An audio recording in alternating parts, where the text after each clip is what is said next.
फर्जी वोटर के मुद्दे पर दिल्ली बीजेपी लगातार आम आदमी पार्टी सरकार और अरविंद केजरीवाल पर हमलावर नजर आ रही है। आज भी दिल्ली के बीजेपी के प्रदेश अध्यक्ष वीरेंद्र सचदेव ने प्रेस कॉन्फ्रेंस की और साफ तौर पर संजय सिंह पर कानूनी कार्रवाई की मांग की। उन्होंने चुनाव आयोग से अपील की कि संजय सिंह के खिलाफ कानूनी कार्रवाई होना चाहिए, क्योंकि संजय सिंह राज्यसभा सांसद होने के बाद भी वोटर लिस्ट में उनके अलग अलग विधानसभाओं में वोटर के तौर पर शामिल हैं।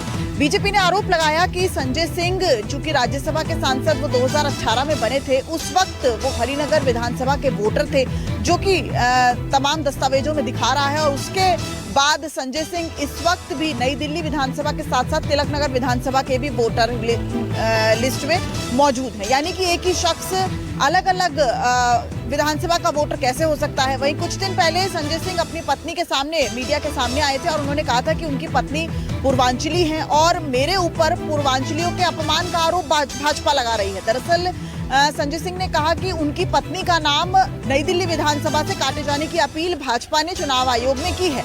उसको लेकर भी बीजेपी ने संजय सिंह पर आज निशाना साधा और आक्रामक अवस्था में दिख रही है। दिल्ली बीजेपी अब इसे चुनावी मुद्दा बनाती नजर आ रही है। कैमरामैन संजय सिंह के साथ दिव्याग्रवा, दिल्ली न्यूज़ 9। कल यानी 3 जनवरी से बीजेपी का दिल्ली को लेकर धुआंधार चुनाव प्रचार अभियान की शुरुआत होगी। प्रधानमंत्री नरेंद्र मोदी उसकी शुरुआत करेंगे। हालांकि इसके केंद्र में सरकारी प्रोजेक्ट्स को रखा गया है। आपको बता दें कि 3 जनवरी को दिल्ली में कई विकास परियोजनाओं का प्रधानमंत्री उद्घाटन और शिलान्यास करेंगे। प्रधानमंत्री स्वाभिमान अपार्टमेंट अशोक विहार में आर्थिक रूप से कमजोर वर्ग के लिए 1675 नवनिर्मित फ्लैटों का उद्घाटन करेंगे और लाभार्थियों को इसकी चाबी सौंपेंगे। इसके अलावा प्रधानमंत्री 2 शहरी पुनर्विकास परियोजनाएं का उद्घाटन करेंगे, यानी कि नैरोजी नगर में वर्ल्ड ट्रेड सेंटर और सरोजनी नगर में GPRA टाइप 2 क्वार्टर्स का उद्घाटन करेंगे। इसके अलावा प्रधानमंत्री दिल्ली के द्वारका में CBSE के एकीकृत कार्यालय परिसर का उद्घाटन करेंगे, जो कि मॉडर्न आर्ट से लैस CBSE का एकीकृत कार्यालय होगा। प्रधानमंत्री इसके बाद नजफगढ़ के रोशनपुरा में वीर सावरकर कॉलेज की आधारशिला रखेंगे। इसके बाद प्रधानमंत्री 5 जनवरी को दिल्ली में एक बार फिर से मैदान में उतरेंगे और कहा यह जा रहा है कि चुनाव के पहले 5 तारीख को प्रधानमंत्री जब चुनावी सभा के लिए उतरेंगे तो इसमें भी कई सारे रोड प्रोजेक्ट्स का इनॉग्रेशन होगा। इसके अलावा जो स्पीड रेल कॉरिडोर है उसका उद्घाटन होगा और साथ ही कई जन कल्याण से जुड़े हुए मुद्दों पे जो प्रोजेक्ट्स हैं उनका उद्घाटन और शिलान्यास किया जाएगा। कैमरामैन रफीक के साथ कुमार गौरव, न्यूज़ 24 दिल्ली। भले ही बिहार में ठंड का मौसम है, लेकिन राजद सुप्रीमो लालू प्रसाद यादव के बयान ने एक बार फिर से बिहार की राजनीति का तापमान बढ़ा दिया है। लालू प्रसाद यादव ने खुले मन से नीतीश कुमार को महागठबंधन में आने का न्योता दिया है। उन्होंने कहा कि अगर नीतीश कुमार एक बार फिर से हमारे साथ आते हैं तो हम उनका स्वागत करेंगे। हमने कभी नीतीश कुमार को नहीं छोड़ा है। नीतीश कुमार बार बार हमें छोड़कर चले जाते हैं। इस बार अगर वो आएंगे हमारे साथ तो हमें खुशी होगी और हम उनका स्वागत करेंगे। उन्होंने जो भी अब तक किया है हम सारी गलतियों को माफ कर देंगे। जब ये सवाल नीतीश कुमार मुख्यमंत्री से पूछा गया कि क्या आप फिर से महागठबंधन के तरफ से जा रहे हैं, तो उन्होंने हाथ जोड़कर मीडिया के सामने चुप्पी साध ली। उन्होंने हालांकि कुछ भी नहीं बोला। दूसरी तरफ अगर जदयू की बात करें तो जदयू का ये कहना है कि नीतीश कुमार यानी 2025 में फिर से नीतीश कुमार ही मुख्यमंत्री बनेंगे। जदयू ने एक नया नारा दिया है जिसमें कहा है 2025 से 2030 फिर से नीतीश। वहीं दूसरी तरफ RJD के तरफ से एक बार फिर से मुख्यमंत्री नीतीश कुमार को एक बड़ा ऑफर दिया गया है। कैमरामैन सनी के साथ सौरभ कुमार, पटना, न्यूज़ 24। बीपीएससी 17वीं की पीटी परीक्षा को रद्द कराने की मांग को लेकर एक तरफ जहां छात्रों का धरना पिछले 13 दिसंबर से जारी है, वहीं दूसरी तरफ अभी तक सरकार ने इनकी मांगें नहीं मानी हैं। हालांकि मुख्य सचिव स्तर से इन छात्रों के प्रतिनिधिमंडल से बात की गई थी और इनसे जो सबूत थे वो मांगे गए थे, लेकिन अभी तक इस मामले में बीपीएससी ने कोई निर्णय नहीं लिया है। इस बीच कल यानी 3 जनवरी को पप्पू यादव ने बिहार बंद का ऐलान किया है। छात्र संघर्ष मोर्चा के तहत ये बंद बुलाया गया है और इसमें तमाम जो रेल मार्ग हैं या फिर सड़क मार्ग हैं उन सभी पर वाहनों का परिचालन बंद करने की चेतावनी दी है। 4 जनवरी को बीपीएससी ने जो री एग्ज़ाम लेने की बात कही थी, जहाँ बाबू परीक्षा केंद्र का, तो 4 जनवरी को एग्ज़ाम लेना है, लेकिन उससे पहले अगर हम बात करें तो अभी तक सरकार की तरफ से बीपीएससी बीपीएससी छात्रों के मांगों को लेकर कोई कंसीडर नहीं किया गया, जिसकी वजह से अब ये छात्र आंदोलन के मूड में हैं। वहीं दूसरी तरफ इस मामले को लेकर सियासी पारा भी गर्म है। कैमरामैन सनी के साथ अमिताभ ओझा, पटना न्यूज़ 24।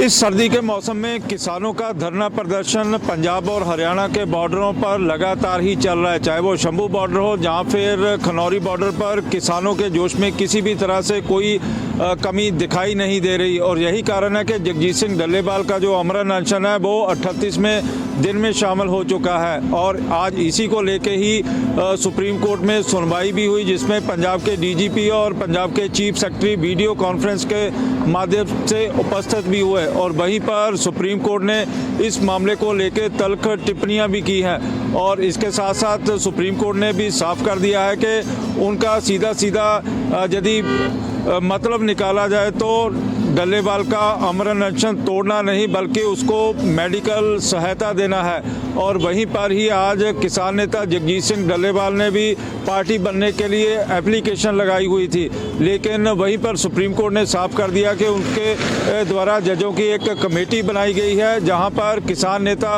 उनसे बातचीत करते हैं। और वहीं पर सुप्रीम कोर्ट ने इसके लिए भी साफ कर दिया कि आने वाले समय में जगजीत सिंह डल्लेबाल को जो मेडिकल सहायता है वो पूरी तरह से दी जाए। कैमरामैन गंभीर सिंह राणा के साथ विशाल इंग्लिश न्यूज़ 24 चंडीगढ़।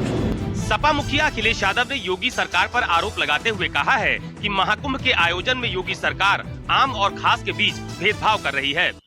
सपा अध्यक्ष अखिलेश यादव ने कहा कि 2013 में समाजवादी पार्टी की सरकार में महाकुंभ का सफल आयोजन किया गया था। उसकी विदेश में भी सराहना हुई थी, लेकिन इस बार कुंभ की तैयारियां पूरी नहीं हुई है।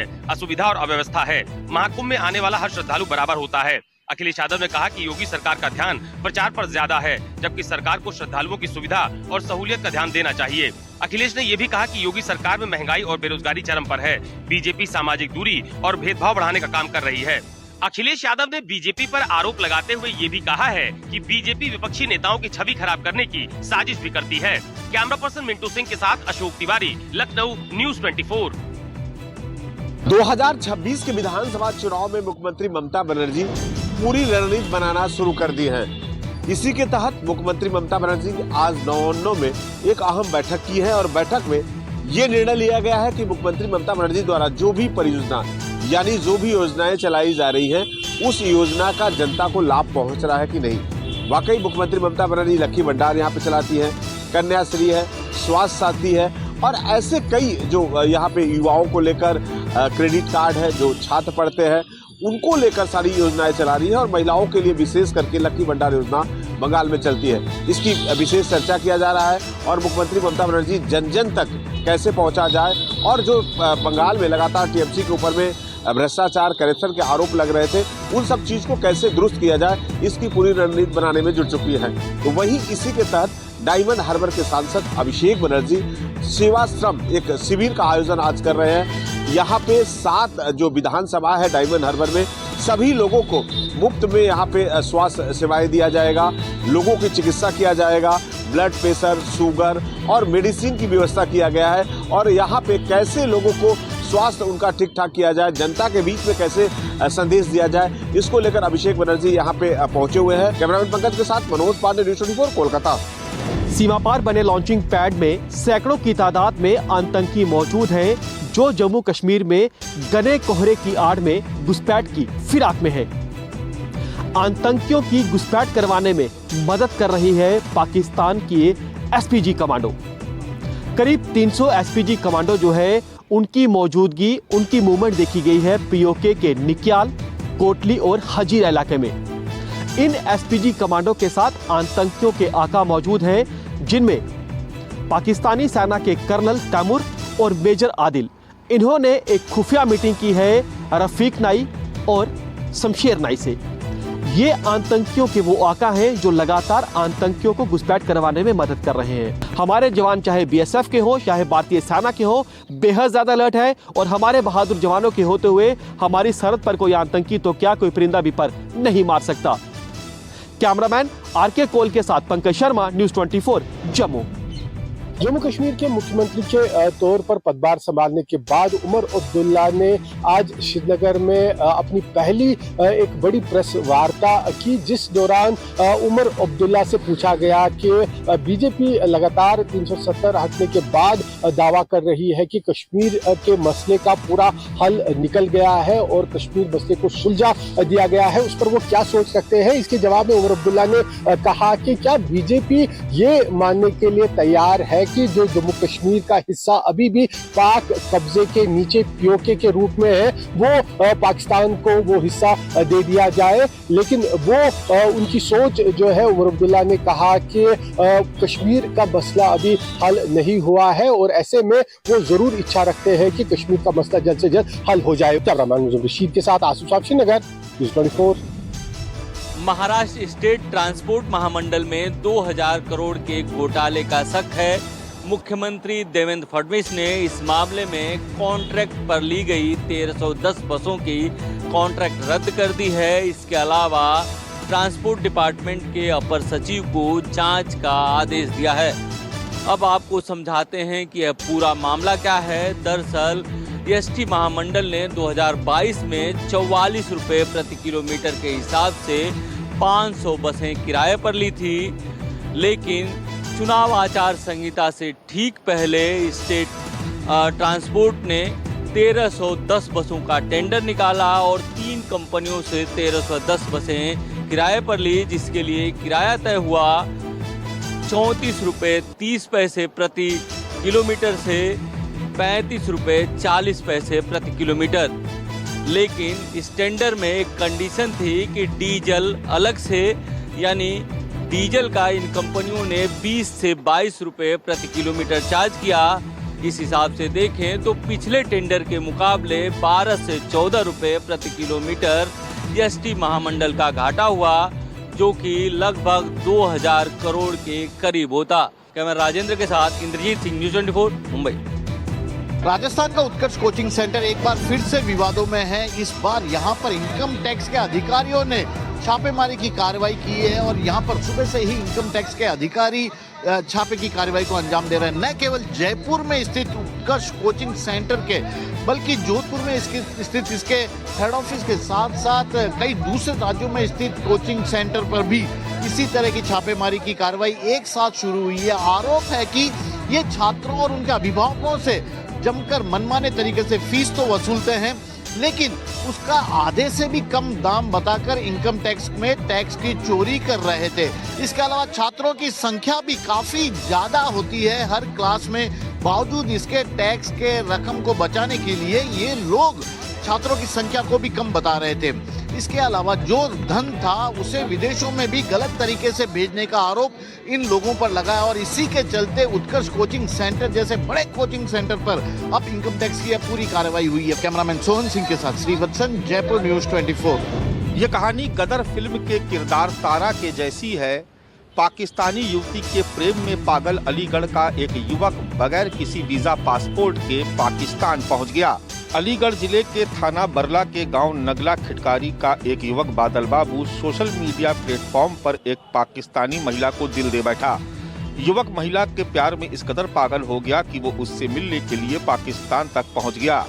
युवक पर बिना किसी वैध वीजा या दस्तावेज के सीमा पार करने का आरोप है। युवक को पाकिस्तान के पंजाब प्रांत के मोजा मोंग इलाके के पास पाक सीमा में घुसने और संदिग्ध गतिविधियों में शामिल होने के आरोप में गिरफ्तार किया गया है। ये घटना 27 दिसंबर की बताई जा रही है। जब ये जानकारी बादल के परिवार को मिली तो हड़कंप मच गया। फिलहाल बादल के परिवार वालों ने इस मामले में मोदी सरकार से गुहार लगाई है, लेकिन ये कहानी फिल्मी नहीं, इसलिए इसका अंजाम क्या होगा इसके लिए सभी को वक्त का इंतजार करना होगा। कैमरा पर्सन धर्मेंद्र कुमार साहू के साथ मानस श्रीवास्तव, न्यूज़ 24। उत्तर भारत में कड़ाके की ठंड पड़ रही है। पारा कई जगहों पर शून्य से नीचे जा चुका है। जम्मू कश्मीर के कई उच्च पर्वतीय इलाकों में अभी भी लगातार बर्फबारी हो रही है, जिसका सीधा असर पड़ रहा है मैदानी इलाकों पे। हम इस समय मौजूद हैं जम्मू श्रीनगर नेशनल हाईवे पे। यहाँ पर आप देखिए कि जो पर्यटक हैं जो जम्मू कश्मीर घूमने आए हैं, वो कैसे इस भीषण सर्दी से बचने के लिए अलाव का सहारा ले रहे हैं, क्योंकि सर्दी बेहद ज़्यादा है। और रही सही कसर जो है वो वो घने कोहरे ने पूरी कर दी है। घने कोहरे के कारण विजिबिलिटी जो है वो ना के बराबर है। यहाँ पर जो टूरिस्ट हैं, घूमने आए हैं, बता रहे हैं कि गुलबर्ग से होकर आए हैं, वहाँ बेहद ज़्यादा बर्फ इन्होंने देखी, लेकिन यहाँ पर इनके लिए दिक्कत यह है कि हाईवे पर क्योंकि गाड़ी चलानी है, विजिबिलिटी जो है वो ना के बराबर है। ऐसे में गाड़ी को साइड पर लगाकर यहाँ पर अलाव का सहारा ले रहे हैं ताकि कुछ राहत जो है इन्हें भीषण सर्दी से मिल सके। कैमरामैन आरके कोल के साथ पंकज शर्मा, न्यूज़ 24, जम्मू। कश्मीर घाटी में 2025 के स्वागत के साथ ही साल के पहले दिन से ही यहाँ बर्फबारी देखी जा रही है। घाटी के उत्तरी कश्मीर के इलाकों में इस बार अधिकतर बर्फबारी देखने को मिली। कल देर शाम से ही गुलमर्ग, कुपवारा, सोपोर, बारामूला और मध्य कश्मीर के कुछ इलाकों में बर्फबारी देखी गई और इस ताज़ा बर्फबारी के चलते जो कड़ाके की ठंड कश्मीर घाटी में चल रही थी उसमें थोड़ी सी राहत आज लोगों ने पाई, लेकिन ठंड का असर फिर भी इतना रहा कि जो नदी नाले हैं वो यहाँ पर आज भी जमे हुए देखने को मिल रहे हैं। घाटी के अंदर मौसम विभाग ने कहा है कि आने वाले करीब 6 दिनों तक यानी 6 जनवरी तक लगातार इसी प्रकार से रुक रुक के बर्फबारी होगी और इसमें 4 से 6 जनवरी तक भारी बर्फबारी की भी आशंका जताई गई है। 40 दिनों के इस चिलई कलान के मौसम में घाटी में जम के बर्फबारी देखी जा रही है। कैमरामैन मुजुम रशीद के साथ आसिफ साहब, श्रीनगर, न्यूज़ 24।